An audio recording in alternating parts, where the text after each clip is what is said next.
When it comes to the trading of option contracts, a very popular strategy involves this idea of volatility crush. Essentially, we have some sort of event where there's uncertainty. You can think of something like an earnings call or the release of new economic information like inflation data or unemployment data. And the market has to go about pricing these contracts before the outcome of that event is known. Now, if we look backwards historically, the market tends to misprice the uncertainty associated with these events. And if this is true in a forward-looking sense, we can construct a trading strategy around this mispricing to accumulate that edge over a series of trades over time and, of course, generate P&L. That's what this video is all about, this volatility crush option trading strategy. We're going to talk about how this strategy works, the interpretation of it, some common misconceptions, things to avoid when you're going about trying to implement it. We'll talk about mechanically why the price tends to decrease after these events occur. We'll head on over to Interactive Brokers, my live account, and take a look at some trades that I placed last week on Nvidia and Dell, both who reported earnings last week. We'll talk about how I would go about structuring a new trade in the context of this strategy. We're even going to take a look at some trading tools that I've built to go about identifying these types of trades and analyzing them. In fact, we're going to build those tools from scratch in the future on this channel, so stay tuned for that. As always, this Jupyter Notebook will be available in the description below. I will also post it on the QuantGuild library on GitHub, where you can find all of my Jupyter Notebooks and associated YouTube videos.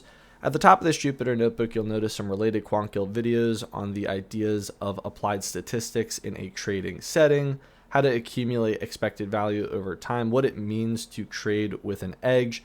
If you're unfamiliar with any of those ideas, I highly encourage that you watch those videos before diving into something like this. Moreover, if you'd like to support the channel so I can continue to create videos just like this one, and if you'd like to master your quantitative skills, check out quantguild.com. Maybe you come from a background in business, economics, computer science, and aren't too sure where to begin on your quant journey. Well, then QuantGuild is for you. We have over 90 quant lessons in math, probability, and finance, an adaptive practice engine that scales with your skill level so you can progress to more and more difficult topics, interview questions with fully worked solutions. Coming soon, classes in math, statistics, coding, all included in QuantGuild membership. So if you'd like to support the channel and master your quantitative skills, check out quantguild.com. Without further ado, let's start by discussing this idea of the volatility crush trading strategy. The basis for this strategy isn't all that difficult to understand. In fact, at length on this channel, we've discussed the idea that fear creates mispricings and opportunity. Look at institutional trading. When there's a giant bull market, there's not a lot of action. There's nothing to trade. But when there's a whole bunch of fear and volatility, that creates opportunity. Opportunity to generate P&L through making trading decisions. When other people are panic buying and selling, you can execute some sort of strategy with an edge. And that's how you're going to want to take a look at a strategy just like this one. So volatility crush is this idea that from this uncertainty, from this fear, option prices tend to be inflated before the event is actually realized. Okay, if this is the case, then where does that show up? It shows up in the implied volatility. It's what traders are pricing the contract at based on the level of uncertainty. So we could get into all of the pricing in theory, sure, and I'd like to in another video, but for now, all we need to know is when implied volatility increases, all else equal, the option price increases in value, and vice versa. If implied volatility decreases, the option price decreases in value. And this is exactly what I show here in this chart. So here's an option contract with the same parameters, and the only thing I'm changing is the volatility, specifically the implied volatility. So if we take a look here, with a 60% implied volatility, the option is priced at roughly $12. If we go down to 50, roughly 10, and so on and so forth. So as volatility tends to decline, the option price declines.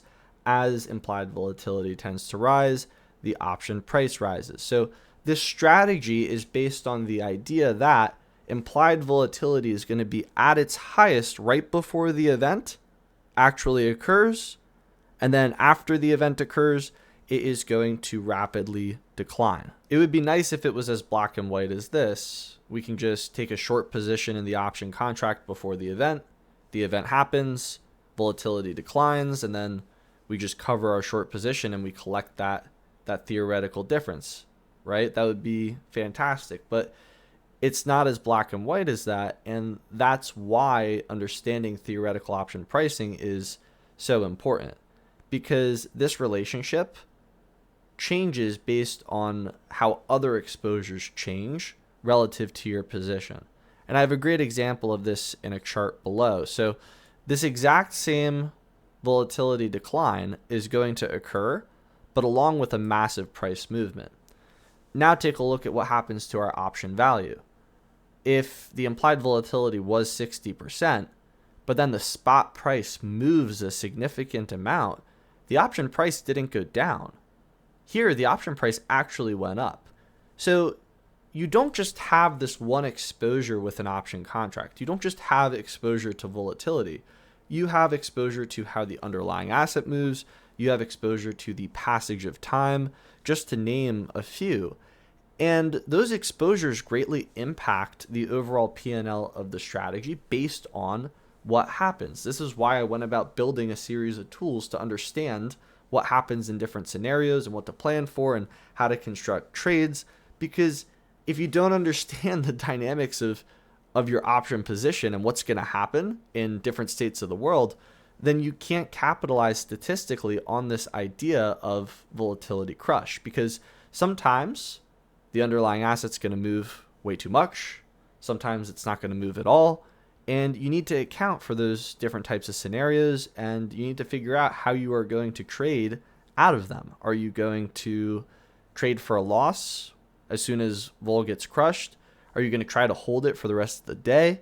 All of those things are decisions you have to make. All of those things are different levers you can pull as a trader to tinker with your overall P&L. So that's why it's so important to understand the option contract and how it's priced, because if you don't understand your exposures, how can you possibly hope to understand how you're generating P&L, right? So I have here essentially why option pricing is important and two ways to go about understanding it. You could be a trader and trade a lot, or you could understand theoretical option pricing. Both have pros and cons, right? So if you're just trying to understand it in the context of being a trader, this is going to be more in line with what the market expects, because you're not making these crazy assumptions. You're not, assuming continuous trading, no transaction costs, things like that. And certainly experience and P&L is going to be a strong motivator for your intuition. If you're wrong, you're going to feel that pretty darn quickly. Of course, the con here is lack of experience in the space. If you're just getting started, can lead to questions like, why did my option contract lose value? Why did it increase in value? And that's a terrible question to ask. Acquiring this experience can also be quite costly if you don't know what you're doing. So pros and cons to just looking at this through the lens of a trader. Now, what about the lens of some sort of quant, some sort of theoretical pricing researcher? Well, there's going to be a very strong understanding theoretically of where the P&L comes from. Increases and decreases in position value are very well understood. Moreover, you understand that these exposures don't actually evolve linearly. The Greeks themselves are linear approximations for those exposures, but when you have volatility crush, it can't save you from some sort of crazy delta exposure. And if you understand theoretical pricing, that's essentially what I'm showing you in this bar chart here, where your volatility crush isn't saving you from that delta exposure, then you understand the dynamics of that relationship quite well. Of course, the cons, when it comes to just focusing on theoretical pricing is, the lack of experience trading can lead to questions like, oh, well, why didn't my options value change how the Greeks implied it? The Greeks don't function exactly as they're intended to. They're a model proxy. these assumptions create the model, and explicitly relying on them is not what professional traders do. So if you're a researcher and you come from this theoretical pricing background, that is certainly not the most appropriate way to go about handling that type of exposure, especially in the context of hedging or trading some sort of strategy, just like this one. Fortunately for us, we aren't limited to just being a trader or just being a researcher, right? We can operate on both ends of the spectrum and get a really full picture of how our option value is going to increase or decrease relative to the positions we take in the market. So how should we go about thinking about this strategy? Well, effectively, all it is insurance for an event. We're just buying insurance for an event or selling insurance for an event. Statistically, if we look backwards, the insurance tends to be overpriced.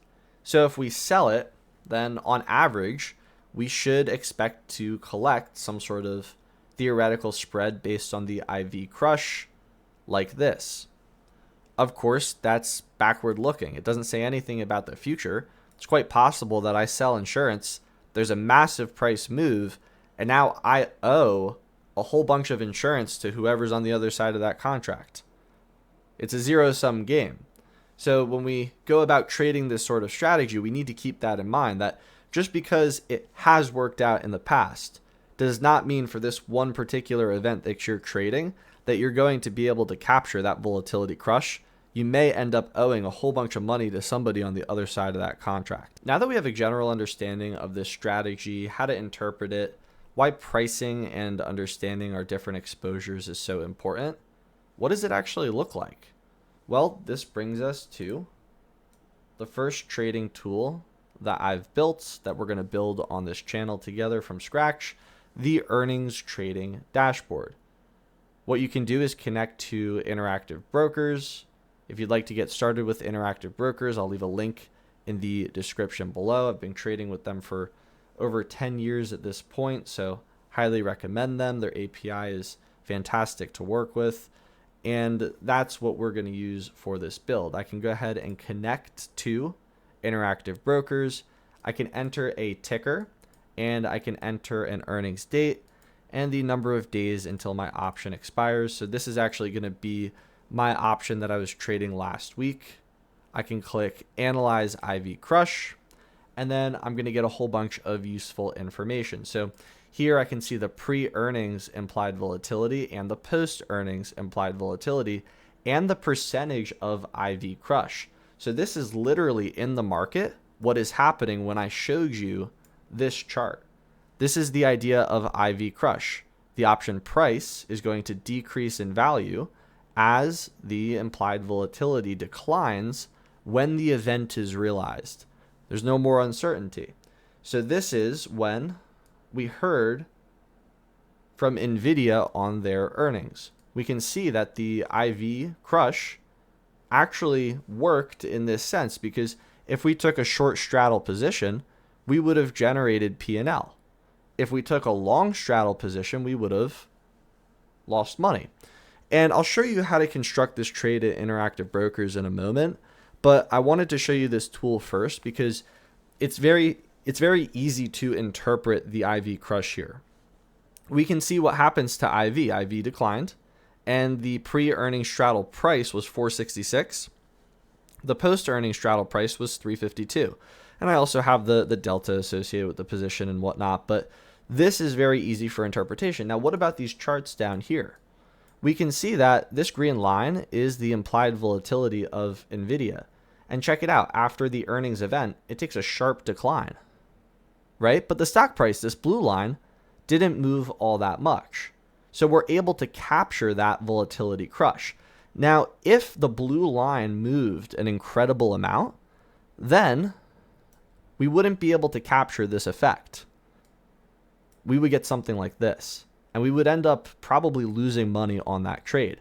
So this is a very easy way to go about understanding and interpreting the strategy in the context of historic events. So here it was an earnings event, but it could also have just been some sort of economic release, maybe inflation, unemployment data, or we could use another ticker and a different earnings date. But that is the purpose of this tool. Another cool component of this tool is the volatility index chart down here. So this is going to be the implied volatility on SPX options, S&P 500 options, and it can give us kind of the overall temperature of the market. 14, 15 is pretty cool. When things start to get over 20, 30, 40, the market certainly is heating up in terms of fear and uncertainty. And what that can lead to is even more statistical mispricings, especially in this context here. So, if this dynamic of volatility crush is already statistically mispriced, and we kind of observe that here in this case of NVIDIA, if the VIX is, let's say, 30, 40, then that effect can even get magnified. So more uncertainty, more fear can lead to, more mispricings to capitalize on. So something to think about. Nevertheless, we will build this tool from scratch on this channel, so look forward to that. Otherwise, we'll head on over to Interactive Brokers, my live trading account, and talk about some trades that I've placed in the context of this vol crush strategy last week. We're now on my live Interactive Brokers account, taking a look at trades I placed last week on NVIDIA and Dell. Keep in mind, I placed these trades for this video. I'm not always right. I'm not always wrong. But this is nowhere near financial advice. This is not how I would trade optimally. I have a model that I use to discern whether or not I should execute a trade in any capacity. I used that here, and that's why I ended up with a short call and a short straddle. So let's talk about these. What is the difference between the two? Well, fundamentally, in terms of vol crush, I'm still looking for that same desired outcome. So let's look at the NVIDIA call first.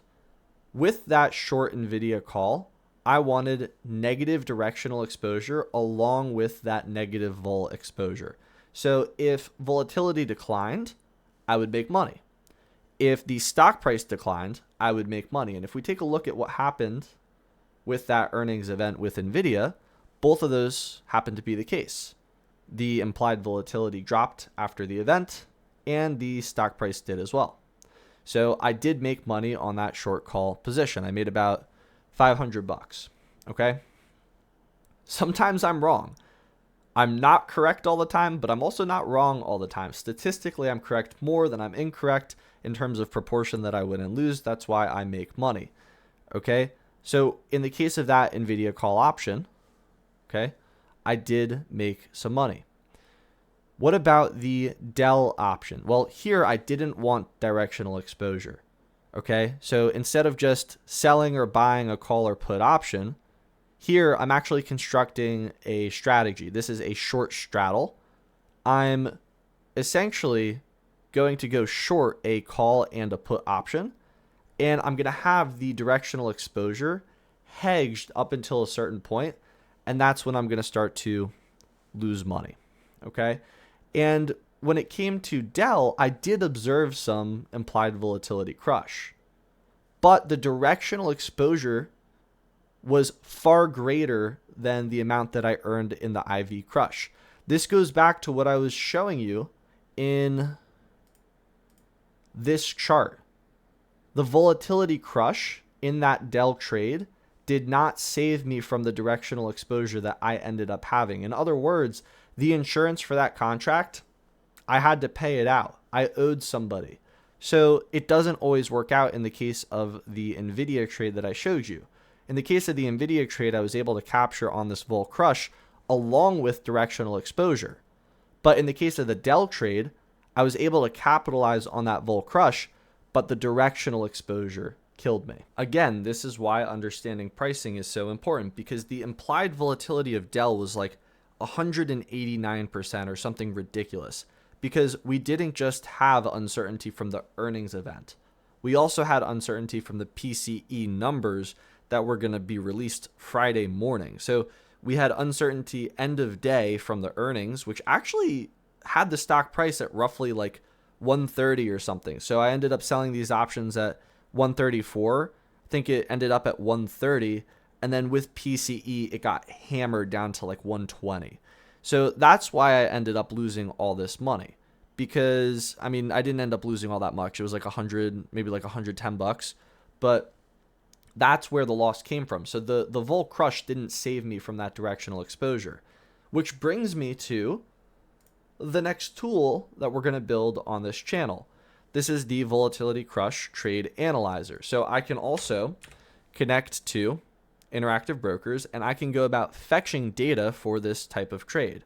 So what I'm going to do is I'm going to enter, let's say, Dell. We're going to analyze this type of trade to see why I lost money. So we're going to fetch this data. Okay.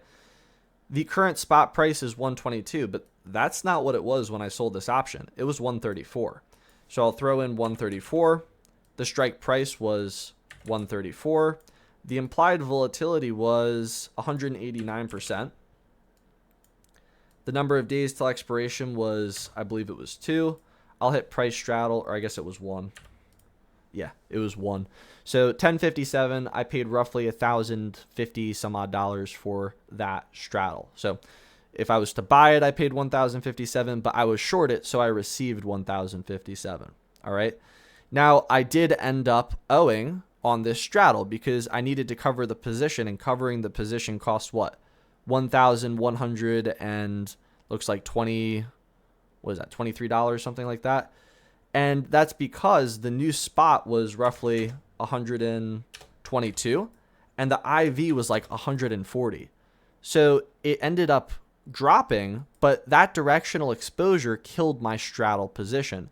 So I was able to sell it and collect what? 1057. But after the event realized, the earnings event and the PCE event, the new straddle price was greater than the amount that I had received in terms of premium. So I had to cover that position. I ended up owing money, and that's why I ended up losing money with that trade. So this is it's an extremely useful tool because this shows you how much volatility crush you need to save you from a crazy movement. So what if vol crushed down to like 30? That wouldn't have even saved me. So it's a very, very useful tool for that. So we'll also build this from scratch, but I also want to highlight how important it is to understand pricing in this context, because this tool exemplifies why we need to understand pricing. Because look at that crush. That was from 189 down to 30. That didn't save my P&L for this trade. But let's say that the spot price stayed at 130. Then I would have made plenty of money on this trade. So a super useful tool, very helpful for analyzing different states of the world and understanding what could happen to your P&L if there's a crazy price move or a crazy vol move. Now that we've seen a couple of live trades, we've seen both tools and have a general understanding of how this strategy functions, let's go about constructing a trade in this capacity to execute on this volatility crush. Hopefully this goes without saying, but I'm going to say it anyway. This is not financial advice. Do not take this as financial advice. I'm going to open up the earnings calendar, and I'm going to take a look at earnings on, say, Tuesday, September 2nd. Okay, it's Labor Day today, so the market's closed, but Tuesday, September 2nd, we could see ZS has this earnings event. So what I'm going to do is I'm going to open up the option trader on Interactive Brokers, and I am going to enter that ticker into the panel up here, the upper left-hand corner ZS, and that's going to pull up the option chain. Now, if I wanted to take advantage of this volatility crush trading strategy, then what I'd first do is take a look at the at-the-money implied volatility. Does it look inflated? 93.4%. That certainly looks relatively inflated. Let's construct a trade now to hopefully capture this effect. What I'm going to do is construct a straddle. There are a lot of different types of trades that you can construct here. You could take any sort of short volatility position. Any position that leaves you with short Vega exposure is going to allow you to capture this volatility crush effect. Now, on this channel, I haven't actually talked specifically about different types of strategies. Butterflies, iron condors, straddles, the idea of linearity and payoff. So if that's something you'd like to see in the future, please let me know. I'm uncertain, but just let me know in the comments below. Otherwise, there are a lot of different structures you can use to capture this volatility crush effect. So I'll show you one, and that is this idea of a straddle. So if I sell an at the money put and sell an at the money call, then this is going to create a short straddle position. If I was to buy both of those, then that would be a long straddle position. My objective here is to have the stock price stay between this leg and this leg. If it exceeds either leg, then I'm going to have that crazy directional exposure, just like with my Dell position that I showed you, and I'm going to be in for a world of hurt. No amount of volatility crush is going to be able to save me. So what I've done here now is I've pulled open this performance profile, okay, and I've opened it in a new window that I'm gonna bring over here. And the reason I do this is because you'll get this performance sort of analysis here if you use interactive brokers. They're going to give you a profit probability. Do not abide by this probability. I'm going to tell you that right now. This is not a probability in the classical sense. This is an implied probability. This is a market implied probability. It does not function how you intend it to. In fact, if you watched any of my previous videos, how to trade with an edge, how to trade with the Kelly criterion, how to trade option implied volatility, any of those videos, if you try to use this as your probability of profit, it will not function as intended. Very important to point that out. The best that you could possibly do for some sort of measure is to use historical trade profitability. And that's only going to work if it's stable. But that's a topic for another day. So if I wanted to capture this volatility crush effect, I could go a net short straddle here. I could also construct some sort of short like iron condor if I wanted to hedge this, because theoretically my max loss is infinite here. Of course, that's not actually going to be the case. It's not going to be an infinite quantity. You're just going to owe a whole bunch of money if you have a crazy adverse price movement. So if you want to hedge that away, then this really begs the question, do you want to be an insurance seller?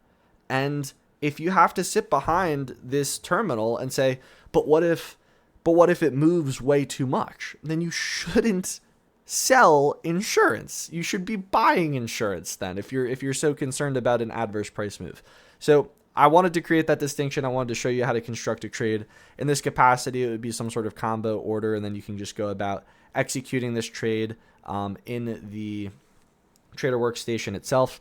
But this is how you would go about constructing it. You can also construct other strategies. So like I said, you have butterflies, you have iron condors, you have you could do strangles, a lot of different strategies. So if we want to talk about these in the future, just let me know. But I figured I would show you how to, at least at a fundamental level, work the option trader in interactive brokers to capture this vol crush effect here. Let's take a look at how much money we could make if I was able to capture this volatility crush in different states of the world based on the price movement. So I'm going to sell this put, sell this call. I'll look at the profile of this particular trade, and I'll break open my volatility crush trade analyzer. Now keep in mind these quotes are stale, so there may be a discrepancy between this price and the price that I have in my trade analyzer.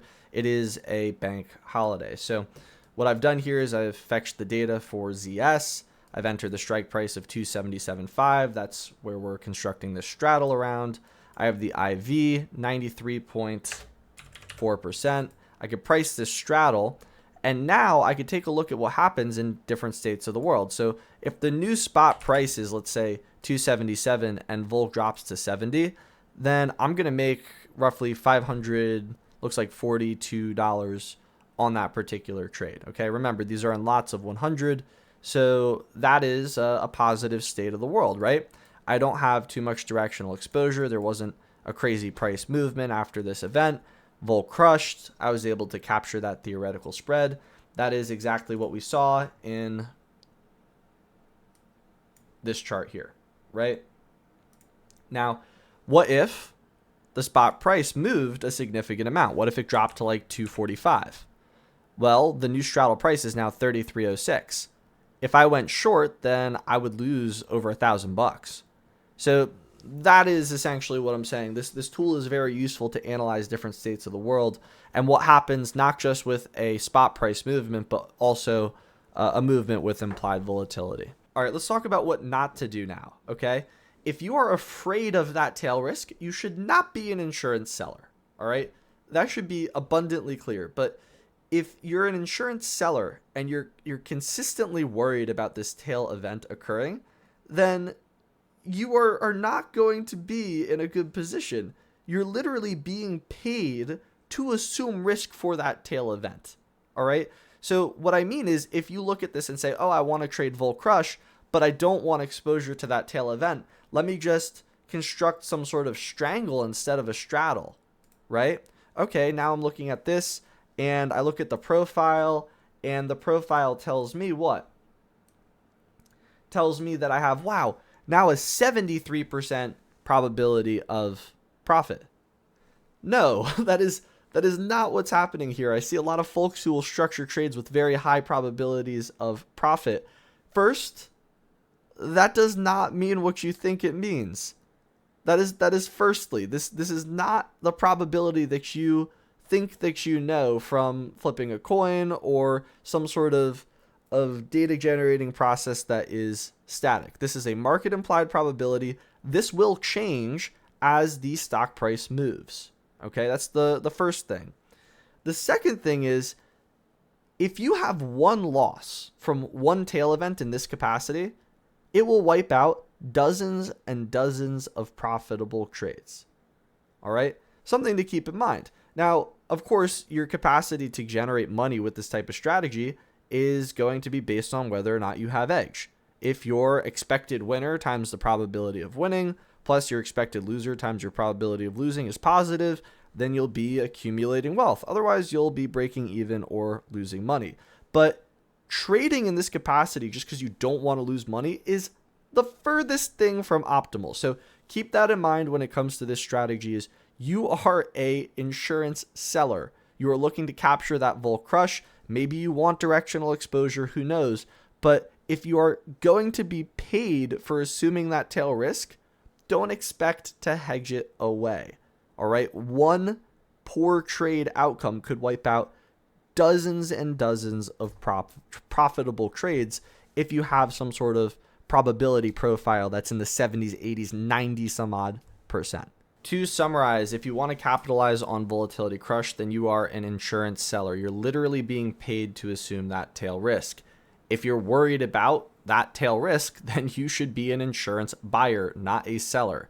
This is a strategy where statistically, historically, in a backward-looking sense, we observe this mispricing and volatility crush. It's not indicative of performance on any one trade or any trades in a forward-looking sense.